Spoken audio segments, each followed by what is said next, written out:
went through my mind when I destroyed the US and UK championships is that if I didn't build it, I have to destroy it.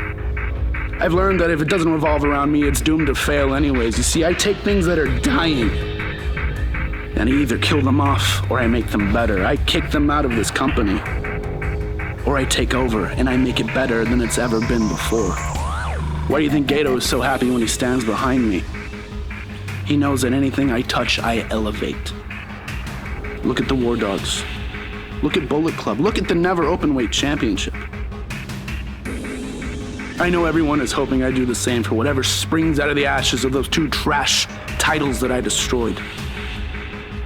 I said I was American in the UK and Irish in the US because this is about something bigger.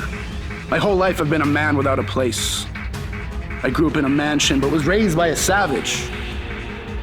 I was too rich for the street kids and too carny for the wealthy. My whole life I've been walking without a center point. So that's why I had that savage that raised me make a couple calls for his Nepo baby son. I said, Dad, get me a place to call my own. Fill it with people that adore me.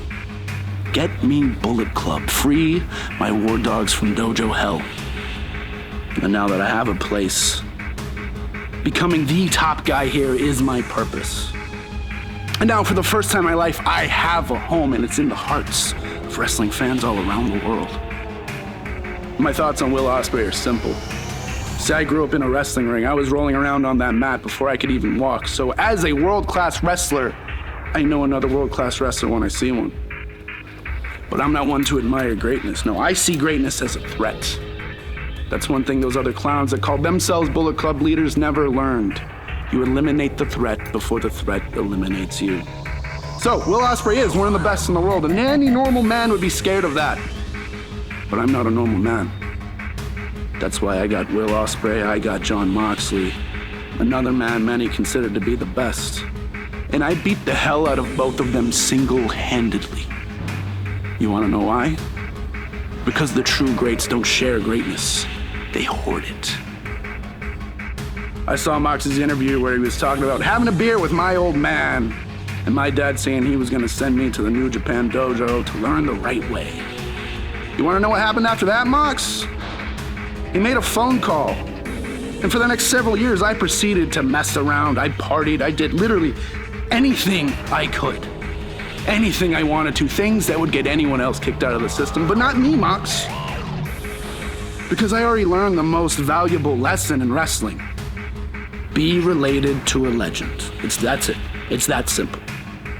People want to talk about legacy and bloodline, but the only legacy I care about continuing on is the legacy of people who don't deserve it, getting the opportunities that they get because of who they are and who they know. Now, Mox might not think that's the right way, but Mox is an asshole, so who cares what he thinks? Gator was right when he said I deserve a championship made just for me. Matter of fact, I think I deserve a monument in my honor, too. And what that would stand for is hope. Hope for all the people out there who got shot out of the right nutsack. You see, I want to be an inspiration to Brooklyn Beckham and Jaden Smith, and maybe even Shota Umino. This business is full of people who pretend to care about the working man. Not me. See, I couldn't care less about them. This world is rigged. But I couldn't care less about these people. See, I want my title to stand as a wake-up call, a snap back to reality.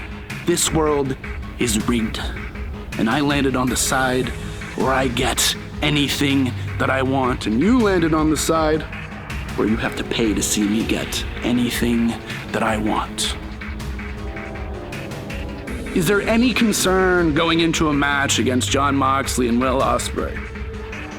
Now, Jon Moxley carries so much weight that he brought legitimacy to AEW at the start. Good for him. But the arrogance of that asshole to think I need the same in New Japan? Now, Mox, I know you've got a kink for bleeding all over the continent, but hang on. Will, pause this, go look up what continent means so you can follow along, you dumbass. Look, I'm going in there against a head bleeder and a mouth breather. What do I have to be concerned about? 衝撃のギブアップ負けから半年。岡田和親、ブライアン・ダニエルソンと世紀の一戦第2ラウンド。オスプレイ、ジョン・モクスリー、デビッド・フィンレー、波乱の三つどもえ戦。宿命のライバル対決、高橋宏夢 VS エル・デスペラード。覇者と王者ジュニアタッグの頂点は